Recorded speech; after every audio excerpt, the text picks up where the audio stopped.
Аяз қойны қонышын кеулеп барады. Жарым үйінен желең шығып еді. Жер көк көмбек мұз. Пеш түбінде жатқан етікті шұлықсыз кие салғандықтан ба, аяғы аяқ емес, тас боп икемге келмей барады. Секірді, тағы секірді. Бойы аздап жылынғандай болды. Түн ортасы болғасын көшеде тірі жан жоқ. Жарым елегізей бастады. Үйіне қайтқысы келді. Бірақ болмайды. Алақаны нүрлеп бетін ысқылады. Бас киім киіп шыққаны дұрыс болыпты. Әйтпесе мына суыққа төтеп бере алмай бүк түсер еді. Аспанға қарады. Ай көрінбейді. Ай түгілі әшейінде шыпырлап тұратын жұлдыздардан біреуі де жоқ. Тек қап-қара бұлт қана қалқып жүр. Жарым үйіне көз жіберді. Терезеден жанып тұрған жарықты көрді. Ішінен әлі ұрысып жатқан шығар, деп ойлады. Қалқып жүрген бұлттарға қарап, ойға батты. Ес білгелі бері ата-анасының ұрысына куә болып келеді. Бір ғажабы, ұрыстары еш бітпейді. Өзге үйлерге барса, бір-бірімен емен жарқын сөйлесіп отырған ерлі-зайыптыларды көреді. Сондайда апырай деп таң қалушы еді. Бұрын жарым әйелі мен күйеуі күн сайын жанжалдасуы керек деп ойлайтын. Қалыпты құбылыс санайтын. Кейін білді ғой, тек өзінің ата-анасы ғана бет жыртыса береді екен. Кейде ұрысқаны былай тұрсын, бір-біріне қол көтеруге дейін барады. Сондайда жарым не істерін білмей дал болады. Жәутеңдеп ағасына қарайды. Сонда өзінен бар болғаны 2 жас үлкен ағасы Сынық мұны бөлмесіне жетектеп алып кетеді. Олар қазір қояды, осында отыр. Осы сөзден соң көкірегіне үміт ұялады. Бәрі біткенін қалады, тыншыса екен дейді. Бірақ ата-анасы еш тыншымайды. Ауыздарына ақ ит кіріп көк ит шығып жатады. Бір кезде анасының ащы дауысы шықты. Оңбаған, бастан ұрғаның не, сүмелек? Кет, кет деймін. Сынық, жарым, құтқарыңдар, деп айқай салды. Онсыз да көжек секілді қорқып отырған жарымның ащы айқайды естігенде жаны қалмады. Жап аузыңды, болды, деп әкелері гүр етті. Ойбай, көмектесіңдер, мынау мені өлтірмекші. Өлтірмекші? Жарым төсегінен атып тұрды. Тістеніп алған, енді болса атылғалы тұр еді. Сен осында күт, қазір келемін, деп көзіне жас толып кеткен Сынық қонақ бөлмеге қарай жүгіре жөнелді. Жарым өзін аз да болса жеңілдеп қалғандай сезінді. Қойыңыздаршы, болды, не жетпейді сіздерге? Жалынышты үн. Баланың көзінше не деп тұрғаныңды білесің бе? Ақымақ. Ашулы үн. Ары қарай шарт-шұрт тарс-тұрс, шырпыр болып бірдеңе деп жатқан Сынық. Жарым құлағы тұна бастағанын сезді. Бір уақытта көзі ілініп кетті. Оянса, таң атып қалыпты. Бөлме іші жап-жарық, тып-тыныш. Інісінің оянғанын күткендей, есікті жаймен ашып ағасы кірді. Үстінде кірлеп кеткен мектеп формасы. Тұрдың ба? Деп інісінің басынан сипады. Қазір мен мектепке кетемін. Жарым, қарның ашса нанға май жағып же, түсіндің бе? Деп сөмкесіне 2 елі шаң басқан сөредегі жыртық жамау кітаптарды сала бастады. Мамам қайда? Деді жарым. Дауысы тарғылдана шықты. Сынық селк ете қалды. Түнде анасы мені әкелерің өлтірмекші деп айқайлап жатыр еді. Сол сәт жадында қалып қойыпты. Інісіне ойлана қараған ағасы. Үйде ғой, бірақ оны мазалама, ол ауырып жатыр, деді. Сөйтіп сөмкесін асынып үйден шықты. Қолында нан бар. Үсті жабылмай қалып кеткесін бе, қатып қалыпты. Соны қытырлатып жеп барады. Дала ақ сұр тұман. Сынық бұл тұманнан қара ноқат секілді көрінді. Тіпті бір кезде көзден ғайып болды. Еңсесі езіле бастады. Үй іші астан-кестең болып кетіпті. Әр жерде домалап жатқан жарамсыз вазалар. Кеше әке-шешесі сындырып тастапты. Қонақ бөлмеде анасы жоқ. Асханада да жоқ. Қарны ашқанын сезді. Газда тұрған шәугімдегі жылымшы суды ішіп алды. Құсқысы келгендей болды. Шәугімдегі су қақтатып кетіпті. Қарның ашса нанға май жағып же, деп еді Сынық. Тоңазытқышты ашып еді, іші бос. Тек бір шетте сары май тұр. Дастарқандағы қатқан нанға жақты, әзер жақты, май да, нан да тастай, әзер жеді. Түк те тоймады, ішінде елсіз жатқан жерлер көп екен. Сосын анасын қайта іздеуге шықты. Осында шығар деп, ең түпкі бөлменің есігін ашты. Анасы еденде жатыр екен. Бүйірі солқ-солқ етеді, көз жасына ерік берген секілді. «Мама», деді жарым, бірақ шешесі қарамады, бетін қос қолымен жауып алған. «Мама», деді жарым тағы, естілер-естілмес. «Қарным ашты». Ыстық тамақ жемегелі қай заман. «Қарным ашты» дегені әсер етті ме? Мира орнынан қиралаңдап әзер тұрды. Жарым осы мезет анасының жүзіне қарап еді, жүрегі дір ете қалды. Анасының басында қарақан қатып қалыпты.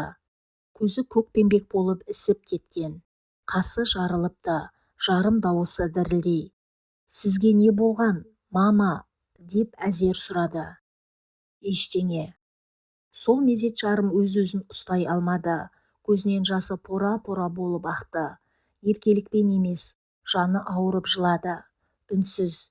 Еркелікпен жылауды қойғалы қашан? Сол кезде 5 жасар бала бір сәтте есейіп кетті. Ағасы сынық та өзге балалардай емес, салмақты. Ешқашан құрдастары секілді жадырап күлмейді. Көзінде мұң бар, мына өмірге өкпелі секілді.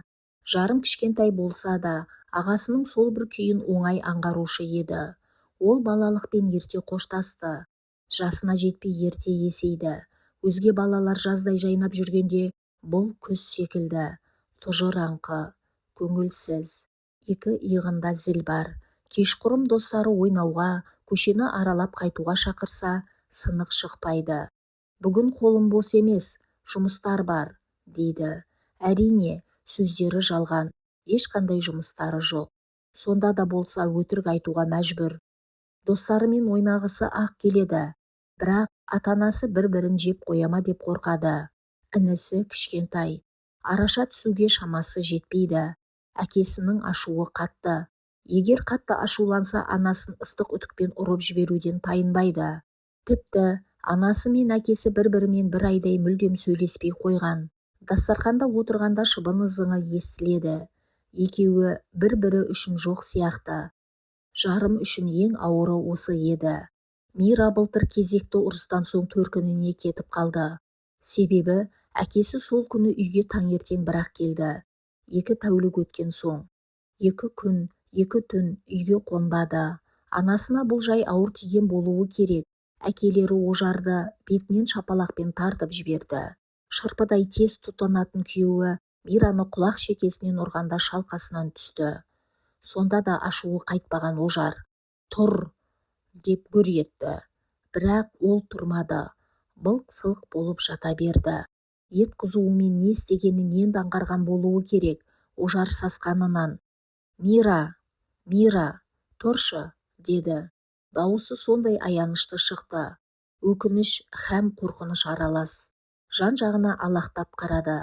Анадай жерде состиып тұрған бұларды көргенде. «Сынық, жарым, не айқарап тұрсыңдар? Бар, бір кесе мұздай су әкеліңдер, тез!» деді ашулы үнмен. Ағасы екеуі бір-бірімен жарысқан күйі тапырақтай, асханада газ түбінде тұрған жарты шелек суды бірақ әкелді. Әзер дегенде есін жидырды. Шамасы Мираны өлтіріп алдым деп емес, темір торға қамалатын болдым деп жаны қалмаған болуы керек. Күйеуінен дәл мұндай соққыны күтпеген Мира. «Айуан, қатыннан басқа ешкімге әлі келмейтін сорлы!» деп жатын бөлмесіне сүйреленгеп жылжыды. Арада біраз уақыт өткен соң абажадай сөмке алып шықты. «Кетемін», деді ожарға. Ол болса ештеңе болмағандай. «Кетсең кет», деді. Ешқандай сезімсіз. Шамасы Мира күйеуі кешірім сұрайды, кетпеші деп аяғыма жығылады деп ойлаған болуы керек. Енді не істеймін дегендей бөгеліңкіреп қалды. Кет деген жауапқа әзір емес еді. Ойлана келе, ол жарымды өзімен бірге алып кететін болды. Тіпті сынықты да алып кетер ме еді. Бірақ болмады. Үйден шыққанда жарым артына қайта-қайта қарай берді. Сынықты соңғы рет болсын көргісі келген. Бірақ ағасы қас қылғандай сол күні сабақта болатын. Жаны жабырқады. Әкесі 3 күн өткен соң ғана бұларды іздеп келді. 3 күн өткен соң ғана. Сонда сонша уақыт бұл әкесіне керексіз болғаны ғой. Сонда да болса келгеніне мыңда бір шүкір. Ал келмей қойғанда ше, әкесі жалғыз келмепті. Қасында ағасы Сынық бар. Жарым қуанып кетті. Құлдыраңдаған күйі ағасын құшақтай алған. Сынық та қуанышты. Қалайсың, жарым, қалайсың, дей береді. Қалайсың? Сол кезде көзі жасқа толды. Ағасынан ғаламат бір мейірім лебі есіп тұрды. Сынықсыз мына өмір тарқап кеткен базар секілді екен ғой. Сұрықсыз. Анасының төркінінде 3 күн емес, 3 жыл жүргендей күй кешкен. Өзіне қамқор ғой, бірақ анасы үшін иттен айырмашылығы жоқ әкесі мен жанашыр ағасы екеуін қатты сағыныпты. Ожар өлердегі сөзін айтып, Мираны қайта алып қайтты. Олар сонда түнде жол бойындағы тапшан кафеге тоқтап, толыққанды семья болып қой етінен пісірілген кәуеп жеп, майлы сорпа ішкен. Сонда ол ерекше бақытты еді. Анасы мен әкесі тату-тәтті отыр. Балаларының басынан сипап қояды. Шіркін, осындай сәттер көп болса, ұзаққа созылса ғой. Бет жуатын тамдағы өзі солай атайды. Үйдегі барлық бөлмеге түрлі аттар қойып алған. Ауқат ішетін там, бітпеген там. Айнадан әлем-жәлем түрін көрген анасы үнсіз өксіді. Өле қал, деп күбірлей берді. Мама, неге сіздер ұрса бересіздер? Анасы үндемеді. Жарымды бауырына қысып үн-түнсіз отыра берді. Бала өзін жайлы сезінді. Анасының құшағы сондай жылы. Әкесіне жыны келді. Неге анасын қадірлемейді? Неге анасын алақанына аялап ұстамайды? Екі үй ары тұратын досы Нұрлан сондай бақытты. Оның әке-шешесі бір-бірін ерекше сыйлайды. Жарым Нұрланға ойнауға барғанда жиі байқайды. Нұрлан егер бір жаққа шығатын болса, анасынан сұранады. Ал анасы әкеңнен сұран, дейді. Әкесі сондай мейірімді жан. Жібере салады. Баланы еркелете берме, бетімен жібермесеңші, отағасы-ау, деген анасында ренжітпейді. Бала ғой, еркін өссін дейді. Не деген сыйластық. Ал өзінің ата-анасы ше. Сол күні әкелері кешке үйге келмеді. Күнделікті жайт. Бірақ бұл жолы жарым елегізи бастады. Бұрын бұлай елегіземейтін. Әйтеуір өзін нашар сезінді. Жүрегі бірдеңені сездіретін секілді. Мама, әкем қашан келеді? Келмейді. Неге? Әшейінде Ожар туралы тіс жармайтын Мира. Әкелеріңнің сүйіктісі бар, түні бойы сонымен бірге болады, деді. Даусы ашына шықты.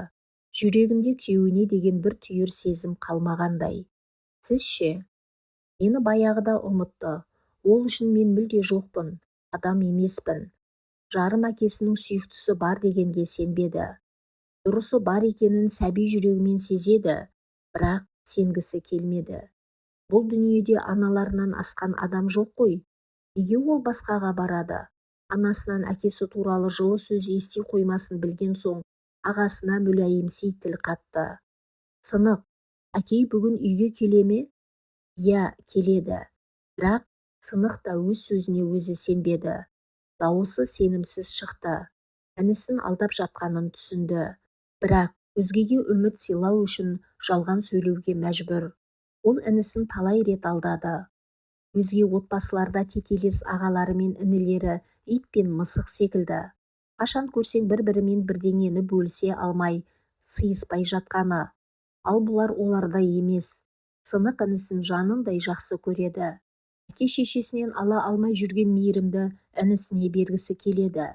Інісінің жәудіреген жүзін көргенде жанын қоярға жер таппайды. Түн. Сағат тілі мүлдем жылжымайды. Аналары әкелерін әбден күтті. Ұйықтамай. Бұлар да күтті. Жарым алаңдай бастады. Жаман ойлар санасын шырмап алды. Өзін ешқашан бүтін сезінбепті. Бірдеңе жетіспейтіндей күй кешеді ылғи. Жаны жарым, анасы да жарым. Күйеуге жарымадым дейді. Жарым отбасы. Бірақ әкелері бұларды жақсы көретін секілді. Дегенмен жақсы көретінін білдіре бермейді. Себебі ол ішінде ит өлген адам. Түн жарымда әкелері келді. Есік сылдырап жатқанда аналары қуанып кетті. Жарым бұны сол мезетте ақ байқады. Ал әкелері үйге кіріп келгенде анасы қуанғанын білдірмей түсін лезде суытты. Сол салдақымен бірге болып келдің бе? Қой, болды, деп Ожар әңгіме бітті дегендей әйеліне қолын бірақ сілтеп ауқат ішетін тамға өтіп кетті. Соңынан ілесе кірген Мира ашық сөйлескісі келетінін айтты. Ожар болса ләм-мим демеді. Үн-түнсіз газет оқып отыра берді. Әйелі үшін елеусіз қалғаннан артық қандай қасірет бар? Ажырасамын, деді Мира бір кезде. Шыдамы шегіне жеткен секілді. Ажырассақ ажырасайық, деді Ожар. Ол да бұл ырың-жырыңнан мезі болғандай. Екеуі де. Жарым мына сөздерден кейін жылағысы келді. Қалай сонда? Олар екі бөлек тұра ма? Сонда біз сынық екеуіміз де екі жаққа ажырап қалатын болдық па? Жоқ, дәл қазір мен бірдеңе істеуім керек. Жарым күртешесін киіп алды. Енді қалпағын басына қондырғалы жатқанда кітап оқып отырған ағасы. Қайда? Деді. Дәретханаға. Жарайды, көп отырма, тезірек қайт. Бірақ жарым қайтпады. Көшеге шықты. Аяз денесін қармап алды. Жылынғысы кеп көшені бойлай жүгірді. Аяз бет қаратпай тұр. Жүгіре-жүгіре терлеп кетті. Бірақ маңдайынан аққан тері мұз боп бетін тітіркендірді. Мынандай күнде үйде отыра бермеді ме? Бірақ ол үйінен әлде қайда алыстап кетті. Жан шақырмақ оймен ық жер іздеді. Оң жағында әлде бір мекеме қараяды. Жақындап кеп қарап еді, емхана екен. Есігі ашық тұр. Ол мұнда талай келген, анасымен бірге. Осында аядай бір бөлмеде отыратын дәу доқтыр әйел бұған жиі ине салатын. Сонда жаны көзіне көрінуші еді. Ол қорқақтай ішке кірді. Бірақ тек ауызғы бөлменің есігі ғана ашық екен. Қарауыл ұйықтап жатқан секілді. Есікті жабуды ұмытып кеткені қандай жақсы болған. Жылы жерге кірген соң ба, жарым сол жерде маужырап ұйықтап қалды. Тас еденде. Жап-жарық бөлмеде жатыр. Қайдамын, деп ойлады. Орнынан тұрмақ болып еді, аяғын қозғалта алмады. Біраз әуреленді. Болмады. Бір уақытта күбір-күбір еткен дауыстар естілді. Бұлар кімдер? Деп басын әнтек көтеріп еді, өзінің ата-анасы екен. Жарым таң қалды. Шешесі ебіл-дебіл боп тұр, ал әкесі оны құшақтап алыпты. Мұндай көріністі бірінші рет көріп тұрғасын ба, таңданысында шек жоқ еді. Олар жарым басын көтергенде қуанып кетті.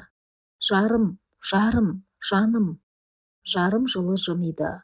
Мама, қойшы болды. Жыламашы, демекші болып еді, тілі күрмеліп икемге келмей қойды. Дауысы шықпайды. Тамағында бірдеңе тұрған секілді. Анасы. Жарым, бірдеңе деші, деп шырпыр болды. Ал әкесі баласының басын күректей алақанымен сипалай берді. Үнсіз егілетіндей ме, қалай? Ажыраспаңыздаршы, деді. Аузына алғаш түскен сөз осы еді.